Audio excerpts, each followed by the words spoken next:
Hi,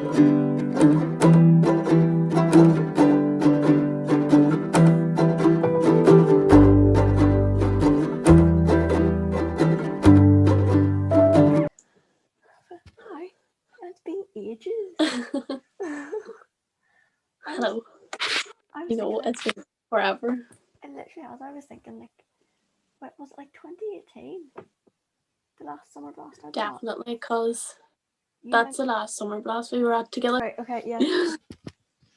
So basically, what it is, kind of to get the gist, is just like, tell me your life story. In the hopes that, like, somebody else, or maybe, like, if they're needing help or something, they'll come across the video Yeah. and, like, It's very hard sometimes, like, you just never, there's no videos on anything. Like, no, there's not. There's very little, like, anywhere. yeah. Like, because I was 11 at my first summer blast, and that was, like, the first time I'd actually was like, oh, so there is other people. Yeah, that's the thing. See, when I went to the first, like, heartbeat thing, I was like, oh my god, there's so many people. Yeah. Like, and, like, so many people close to where I live, too. And you're like, yeah. Wow. How have I not heard of you? Like, not seen you? You went through primary school going, I'm definitely the only person that has this. Like, yeah, totally. Like, even high school, I was like, I'm literally the only one here. Yeah. And that's the thing, when I went to, like, big school, our school never had a child with a heart condition before. So it was kind of like... Fun for them, aren't you? Well, when you found out, were you were the same as me, weren't you? Like, no. after you were born, no? No. Or did you find out? Oh, okay. Okay. Yeah. I thought you knew. I just didn't know. See, Mummy had her, like, you know, her 20-week scan, like, at the hospital. And the, like, scan came up that they couldn't see the 4 chambers of my heart, and they said, look, there's something wrong with this child, but we can't name it. Yeah. So then they said, go back to your specialist doctor, get them to check it out. Yeah. So Mummy went back to him, and he, like, was a really old doctor, and he, like, had, you know, like, the really old scanners, and he scanned Mummy and was like, this child's going to have a single ventricle. Okay. Mummy's like, right. But he obviously couldn't diagnose it because he wasn't a specialist, as in, like, a heart specialist. Yeah. So then Mummy was referred to the Royal, where she met Dr. Casey. Yeah, Casey. Yeah. And he was the one that diagnosed me before I was born. Okay, so I thought you were after as well. Okay. I got that bit wrong. No. So what is it again that you have? Well, I have hypoplastic right heart syndrome, but the full thing is a double inlet left ventricle with transposition of the great arteries and coarctation of the aorta arch. A mouthful. But you're similar to me, that your right side is the side that just didn't really decide to do anything. Yeah. So, my right ventricle never formed properly, so it doesn't work. And then my pulmonary and aorta, like, arteries out of my heart were the wrong way about. Oh, okay. So wait, were they flipped, like, in the wrong place? Yeah. Oh, okay. Also, my pulmonary artery was far too wide when it's supposed to be the narrow one, so it was too wide. And then, you know, your aorta arch that goes out of your heart, it was too narrow. So that's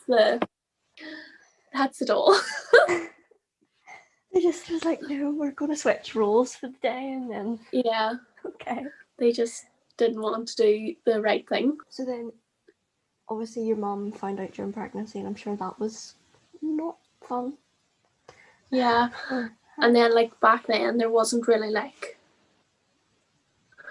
children's heartbeat, I think, was only, like, starting off, and, like, there wasn't a lot of people, like. So then, you had surgery fairly quickly, didn't you, when you were born? Yeah, I had it at 7 days old. That is tiny. Yeah. Oh, that's so tiny. Oh, talk me through your surgeries, because I know ours have been sort of similar. Yeah. So my 7-day-old surgery was to it banded my pulmonary artery, which was too small, to stop the pressure of the blood going out, and then it also relieved the pressure from the aorta arch by putting Gore-Tex tubing in to widen it. Right. And that was done through my back at 7 days old. Do you have that scar that's wraps round? Yeah. Oh, I have that too. Yeah. That was when my first one was as well. Because you're so toady. Yeah. So that was my first one. And then I had my second one at 10 months, but it was sort of like a surprise. So I was up for just, your routine checkup whenever you're a baby, you go up far more often. Mm-hmm. So they were doing all the normal wee tests, and they kind of noticed there's not my oxygen saturations were really low, and the blood flow was really not right. So they did a scan of my heart, and they realized there was some muscle growing around my heart for some reason. Oh, okay. And it practically was blocking the blood from going around my body, and if they didn't catch it then, I would have went into heart failure. Oh jeepers. Okay, that was a very close call then. Yeah, so immediately they put me in an ambulance. I was police escorted to the airport where I got an air ambulance. At least you can say you've had a police escort to somewhere. Yeah, police escort. And fancy. I was put in an air ambulance. I was sent on my own. Mummy and Daddy had to wait till the next day. Seriously, there wasn't even room for them? No, because it was the doctor and the nurse, and I was sent to get my operation. I think I was prepped that night, and they didn't send me to surgery until Mummy and Daddy flew over. Birmingham was because the surgeon was on holidays in Belfast. So we couldn't do it in Belfast. Oh, okay. I thought whenever you said, because I knew you had to go over to England for 1 year, I thought that was because obviously they're more specialised in certain bits. I thought that's why. Yeah. But it's just generally because the surgeon that they needed wasn't. Yeah, there was no surgeons available to do it at Belfast. You've had 3? Yeah. Yeah, my 4th one was the finishing off of it at 4 years old. Okay. And it was in Birmingham just because since the second operation was more complicated, they wanted the same surgeon to finish it off. He knows what's going on. So they just sent me back to Birmingham because it's easier, so we kind of knew what was going on, if you know what I mean. Yeah. So it was the same time. We ended up having them at the same time, didn't we, or something? Did you message me right then? Mine's 2008. Mine's was 2008. March or something, or April? Yeah, mine's was March too. I think mine was it was on my brother's birthday. Oh, lovely. So, yeah. That's easy to remember then. Mine was in, so yeah, you were 4, mine was in P1, so I was obviously 5. Yeah. And it was around March, April, May. Not quite sure which one. Those months sort of go together for me. Yeah. But yeah, I just No, we were very close together for that. There's a lot of things that we have that are so similar. I do find quite, well, okay. And then we had that 48-hour ECG tape thing. On the same day? Same weekend. The funny thing was, we actually got each other confused. You thought mine was the week before, and I thought yours was the week after. Yeah. It's no, we both actually have them on the same week. And then you put up a picture, and I was like, wait, I thought you were last week. And I was like, wait, I thought I you were next week, you were after me. You also test your blood at home, don't you? Yeah. Yeah. Yeah. So we're both on warfarin. Are you on Lisinopril as well? Yeah, I'm on Lisinopril too. Yeah. So there we go. We're both on. Same medicine. Same medicine, the same only 2. Which not a lot of people are on, Lisinopril. Yeah. Nobody really seems to do it. Definitely. Were you? But what I notice here is there's a lot of, when you say CHD, there's so many different types. Mm-hmm. Yeah. If you know what I mean. That's just the umbrella term. And we're like, not to be like, but like we're very complex, if you know what I mean. No, yeah, we are. Like having single ventricle is like the two rare ones. Yeah. So I think whenever you go to Heartbeat, it's not many people are on it because it's so unusual to have. I'm assuming then with me having the same stuff nearly, your life's pretty much been similar to me in the terms of like being able to do things and all. So I know from talking to you and your love of rugby with your wall behind you, you're actually like, you wish you could do sport, whereas I'm quite happy that I don't have to. Yeah, like I would love to do sports, but like that's just not an option really. Well, I mean, we can do it, but at the risk of like, it's because of the warfarin, like getting hit in the head. Contact sports a no-go. Yeah, contact sports no-go. Because of warfarin and the chances of clots and internal bleeding and all that. Yeah, or excessive bleeding and bruising. Yeah. But even normal like team sports or like running or anything like that, I wouldn't have the stamina to like. Oh no, I can't. I do like you know what I mean? Of the pitch in school, and I'm like, okay, who's walking with me? Yeah, but then that's down to only having single circulation. Yeah, and the fact that there's very minimal going to our lungs.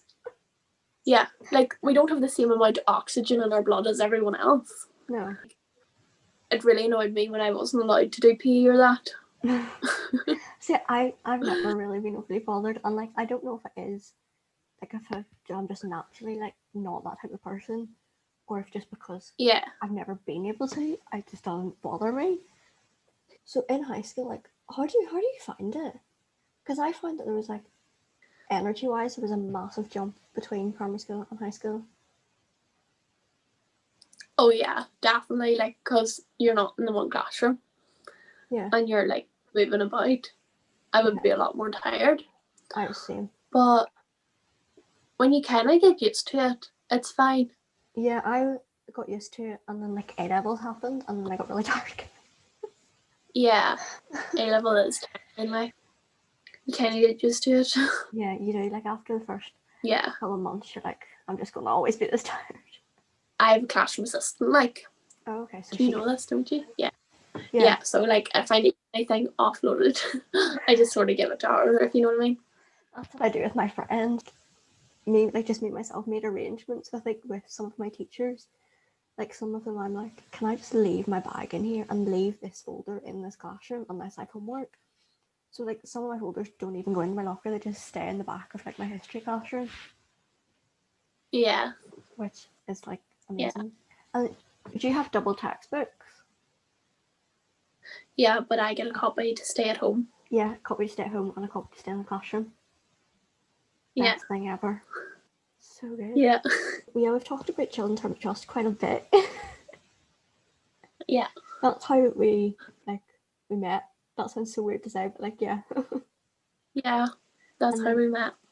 We're both probably only through COVID. We both have actually got involved with Bravehearts as well. Yeah, very true. It was their COVID initiatives that got us. Yeah, I had never really heard of them until COVID. No. Yeah. They do so many things. I think it's great. Yeah, they're brilliant. So yeah, we're talking about COVID then. That's how we sort of got involved with Bravehearts. Another. Yeah. They do all ages. Don't they? They're more adults and stuff. They're more adults. But they well, teenagers and adults. And they take off sort of where from Children's Heart Trust sort of finishes. Yeah. So yeah, we met them sort of through COVID, and you're the same as me. COVID has not been fun for us. No. So it's not. Definitely really not done anything we've wanted to do for the past year. So you were shielding. I know, it'll be nearly a year. Yeah. See, did you leave school shielding early? Yeah. Mm-hmm. Left, what date? The 11th or 12th of March. And everyone was like, why are you leaving? There's nothing wrong. I was like, a couple of days earlier than me. I left St. Patrick's Day. I think that was the day. See, we were off for St. Patrick's Day, and then our school closed. Took like teacher days, because then they started to like think that was the week that everything sort of went. Yeah, because St. Patrick's Day crazy. was Tuesday. So it was the Monday I finished. It was the 16th. I went in that morning just in my normal clothes to say to my teachers, this is me. Yeah. And then, I went in the Thursday before that, and that was my last day. Mm-hmm. And I remember that Thursday we were in school, and like the teachers were starting to panic and giving us loads of books, and everyone else was worrying could they go to Clubland on the Friday night. And we were sitting in English, and Clubland was cancelled, and they were all so disappointed. Oh, that like Thursday and Friday school was weird. Start of March, I had hand sanitizer and was going like ballistic with his hand sanitizer, sanitizing every 5 seconds. You've been back to school, haven't you? Yeah. So was there like precautions in place? Yeah. So like, well, our school was actually very good. Like, we were only put in, we were year group bubbles, but like year group bubbles meant you were like, our school was sectioned off. So really? This side of the school was year 13. That side was year 14. Okay. That's actually, I've never been anybody doing that. That's really good. The teachers, because our school's like an old time school, so there's really loads of parts, like, if you know what I mean, shooting everywhere. So like each part of the school had a year group, so we were like the old science part. Okay. So like we were just had 5 classrooms for year 13, and that was the assembly hall we had too. So they were all year 13, and no other year group was allowed into it. And I wore my face masks the day I went to school, and I was, for the first couple of months when it was kind of calm, I was the only one wearing it. Yeah. And then some of the other girls, my best friends, wore their face masks too, because they just did it, if you know what I mean. Yeah. You were shielding like me more or less all of 2020, bar like 2 months of school. Yeah. At the very, very start of coronavirus, I didn't get a shielding letter, but Dr. Sands was kind of like, shield. Oh, did you not get a shielding letter at the start? At the very, very start, but it was April whenever my records were moved from children to adult. When I was classified an adult, I got it. Oh, well, okay. They just didn't really send them to children. Yeah, because you were. They didn't send it to the child, but the difference of an age of a month. Yeah, they sent it out. I didn't actually realize this. You are transitioning in the middle of all this as well. Yeah. So have you actually been at the Royal since? Was it July or June? Was my first day out of the house after shielding for about 3 or 4 months. I had one appointment with Dr. Lockhart, but it was very weird because everyone was in scrubs. Yeah. So have you had like ECG and echo and all done on the adult shit now? Yeah, I did get them done. Obviously, when you transition, it's not the same people, because it was always Fiona did mine. Yeah, the yoke now. So she knew exactly. I'm a baby. She always was able to pinpoint where she had to put it to get it. Yeah. Like the perfect picture. Mm-hmm. So fair enough, when you move, it's not as easy, but I took, like, mine's normally only takes 15 minutes. It took a good 30 to 40 minutes, and I was sitting there like, is everything okay? The last time it was at your neck, looking down, you just couldn't get it. I hate that. But like, I know from children's, they pure have to dig in to get mine. Oh, it's so uncomfortable. But I don't think they wanted to do that first time round. I was like, go on ahead. Okay. Like, it's the only way you're going to get it. Yeah, same. Like, see the gown and stuff, like, I don't even bother. I just say to them, like, right, it's fine. Yeah. I was actually told in my echo, she was, whenever I said that, she was like, can tell that you've been brought up through the heartboard. Yeah. You just don't care. And I'm like, yeah, I don't. Even my 24-hour, you know, ECG. Mm-hmm. Yeah. I went in, but like, it was an OMA, so like, I was at the cardiac ward, so it was like really weird to see a young child getting a 24 or 48-hour ECG. Yeah. And the nurse kind of came to me and was like, have you ever got one of these done before? And I was like, yeah, so many. And she's like, oh, you have a heart condition? I was like, yeah. Like, I went in to get my blood done. My veins don't cooperate whenever they want. Like, even whenever I got my 10-month surgery, because it was emergency, they had to put in the lines before I went in the ambulance. All my veins collapsed. Would the vein show to allow a line in? They ended up having to shave the side of my head and put it in through my head, because that was the only place they would get it in. Do you remember getting the numbing cream? No. Whenever you were like a child? And you had like, the cling whenever you were a child and you used to sit and go like this here. You punch it to watch it move. Yeah. I always remember we pulled up in the car park and Mummy like whipped it out and put it on. I was like, wow. Yeah, you always got it sent home with you so you could put it on in the car right up. Yeah. So that whenever you went in, they just had to put it straight in. Yeah. Yeah. It was just so funny. Times. And then when they moved, but it did nothing. It did nothing. And then they moved to the magic spray, which we thought was going to be great, and it does nothing. I think it's just more a psychological thing. They're like, yeah, there's a name for that, like the placebo effect. Or if you put on the cream, you feel like it's going to be better. I had a tummy bug when I was in P5, and so you know what they're like with warfarin. Completely messes it up.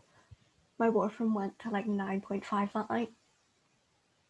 Oh my god. And we had to go in, and you know the pink medicine? Have you ever had it? I've never got it. Oh, you're so lucky. You're so lucky. It's awful. It's disgusting. Oh, it's so bad.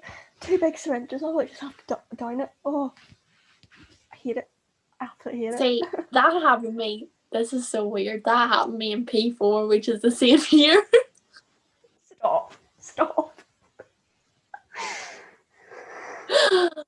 It was round March time and I took a stomach bug and it went Mine was the Easter holidays, I think. Which probably was around like that time. This is just not. So I had to go in, they just put me on bed rest for 3 days in the hospital, so I lay in a bed for 3 days and that was my ideal of hell. Normally if it goes funny, I'll take it easy and take a day off school and just have bed rest at home, if you know what I mean. Yeah. If my blood's really thin, I wouldn't go to school because the risk of walking in the hall and being hit or whatever, not like, you know what I mean? Yeah. Like, or falling or something like that. That would be my luck to fall that day or something. Yeah, and now I know, like, if I take a stomach bug or anything, check my warfarin and adjust my warfarin around it. Which is handy that we get to do that at home. Yeah, definitely. Did you got your machine? I couldn't. 3 children every trust, yeah? Yeah, same. I couldn't imagine, like, after my surgery, I travelled every Tuesday to the Royal. Every other Tuesday. Awful. Not fun. And it wasn't. And like, so much an time. hour and a half. I was lucky I was play school. But you were P1, like, I know P1, but like, you know what I mean? No, it's still, P1, and it was getting out of school and my mum getting out of work. I think it was also only half an hour journey for me. But it was still... Yeah. It was the best thing, getting a home test and thing. Mm-hmm, totally. Like, I couldn't, especially now, like, I couldn't imagine not. Yeah. It's nice, reassuring to know that, like, if you haven't felt well for the past few days, you can check it and then that rules out that it's the warfarin. Whenever I always went in for my warfarin, whenever I was just post-surgery, like, they took me down. I was like, hello. Hi everyone, how are you? Yeah. Yeah. No, that's fun. But they do be so relieved when they do see an older person. Yeah. If you know. It does help because I think, like, when you do hear about it, because I'd say everyone sort of finds out at the wrong time. Yeah. Like, it's not like you're told about it and then you get time to adjust to it and stuff. You're told about it and then your child's literally rushed to surgery. Yeah. And like it could go either way. Like that was, I only found this out recently. Like I knew that when my mum and dad got told I had like a very slim chance, and that I was like, what do you call it? Is it baptized? Yeah. Or christened or something?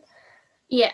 By the hospital like minister that night, because like they didn't know, so they just got all that done. That was the same as me. The day I was born, they didn't really know what would happen to me, because same, like they didn't really know.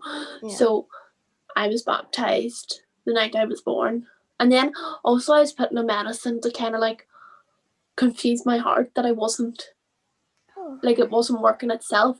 It was to kind of stop one of the valves closing, so that it like my heart thought I was still inside mummy, if you know what I mean. Oh, okay. Yeah. But until I got my 7-day surgery, like. Sounds completely normal when we were talking about it. Like we're sitting here half laughing at it because it's like just one of those things. Yeah. But it's when you're telling other people and you realise, oh, this is actually quite a traumatic experience. That's the thing. I did these assemblies at school, and it was to raise awareness about organ donation. Yeah. But I put about me, because eventually we may or may not need heart transplants. Yeah, it's a scary thought, but touch wood, not something that could. But it could happen, and me and you are both very passionate about organ donation. Yeah. So so I did an assembly, and like I was telling my story, and whenever I tell my story, I'm just like this, saying it, don't really like think. Doesn't finish. And after the assembly, I went down, and my classroom assistant was sitting in tears. But the worst thing was, one of the male teachers was sitting there, and the tears were swimming down his face, and I was like, oh my god, like what? I was like, because I find it okay, like I'm not shocked or anything like that, and I was like, whenever I seen that, I was like, oh, it's actually a big crazy, deal, especially as well whenever because we think, oh, like, you know, we're like adults now, you know, we're teenagers. That was all like 10 years ago. You don't, it doesn't, especially when you went through it as a child, so you don't actually remember. You just remember the wee trips to the hospitals every once in a while. Yeah, like we don't remember. If it was to happen now, it'd be a lot worse. Yeah, because you're more like mentally aware of the risks and what it is you're actually going through. Whereas when you're 4, it doesn't, like, it's probably still scary, obviously, but I can't remember how I felt. Like, it did not impact me that much. I only remember a few wee things. Like, I remember my 4th or my 3rd surgery at 4, kind of, but not like extremely well. I just remember wee things here and there. You brought up there about organ donation, which we actually had that wee like consultation thing last night about. Yeah. So are you signed up? Well, like, I still need to get my card, but Mummy and Daddy know, like, I want to donate my organs. I think the whole entire school knows, but I think it's so important. It definitely. I think it's just too, you see the impact on our own heart community is the thing. I can't expect to get something off somebody else if I don't give anything. Exactly. So I was like, well, if I know it could happen to me and I want it, like a heart transplant. Yeah. So obviously I have to, it's only fair that I give. I know I'm very aware of it, but whenever I did my talks in school, a lot of people don't really know about it. I think the opt-out would be better, that law, if they get it changed. I remember too, I think it was 3rd year, I don't know, we had to write something in English again, but I was writing about Dr. Sands being my hero or something. But I don't know why I took my photo albums and my surgery. Don't ask why they were brought into school. And like my friends were like to me, so you were this ill, but your mummy was sitting taking pictures. It's like, no. Like, the nurses at Clark Clinic were like to mummy, whenever I was born, they were like, you need to take photos. And Mummy had my camera, so she had to go out to the shop and buy a disposable camera. You know that wee, like, disposable ones? Mummy never thought of it. When I was rushed in, when they discovered mine, they took photos and, like, my mum and dad holding me purely for the reason that so they had a last photo of me. Yeah. Like, in case something happened, they had a photo. That's the thing. Like, Mummy would never have thought of sitting taking photos of me recovering and all this here, but the nurses were like, do it, because then she can look back at them and realise that, yes, she has gone through serious surgery. Yeah, but these photos show, like, what she's been through, got out the other side. But I think it was also more too to kind of show, you know, some children grow up and be like, okay, I'm fine, I want to do all this. Yeah. To kind of show them, look, you can't really. Yeah. Right, I'll ask you this last question. Do you have any advice or anything, like, you wish you had knew that you could give to, like, another CHD patient or family, or, like, anything you could think of that you wish you knew? You're really putting me... Right, the one thing I really would say to young teenagers with CHD, go to Summer Blast the year you're able to go. Don't wait. As soon as go you at turn 11. 12, go with 11, 12, go. Yeah, totally. I didn't go until I was 13, and I really, maybe I was even 14. I didn't go to summer, it was 14. You didn't go to the first 2 or 3. So yeah, I think you must have been... I really regret that, like. Yeah. You know what I mean? It's the one thing I seriously, if I went back to my earlier self, because I was, like, so scared. I was like, I won't know anyone. It'll be kind of like, I don't know, you know, like, and I'd never been away from home, and it was the summer blast, and I was like, no, not going. You don't notice you're away. Like, you really don't. And I think because we've all been through more or less the same thing, it's not awkward. Yeah. But I felt so welcome, even though when I first went in, I was like, no. But, like, when I went over to you just welcomed me, and then I was like, this is the best thing ever. I left that day. We liked the look of you, so we let you in. But you know what I mean? Yeah. No, I know. As you say, we're all come through the same sort of thing. Yeah. So we're all there for the one reason. We all understand each other, and we don't have to explain to each other why we can't do something. Youth group near you, join it now. Yeah. Always reach out to the, like, you may feel like you're a burden reaching out to the children's charity or whatever. Yeah. But they really will help. Yeah, and you'll definitely, I think, meet loads of people that are actually like, whoa, okay. I'm not the only one. Yeah. Definitely. And don't be, well, I've never been, but don't, like, it's not to be shameful that you have a heart condition, like, it's not your fault. I've never been like that either, like, scars and stuff like that, like, don't stress about them, because... Just embrace it. Yeah, totally. Because, like, you wouldn't be here without them, basically. So... Exactly. I can change rooms and stuff with school, like, and the thing is, nobody actually really cares. Like, I think there's that idea that, like, when you get to big school, nobody cares. People are going to be like, what's that? Like, some people will ask, and you just need to say, and, like, nobody cares. Nobody cares. Yeah.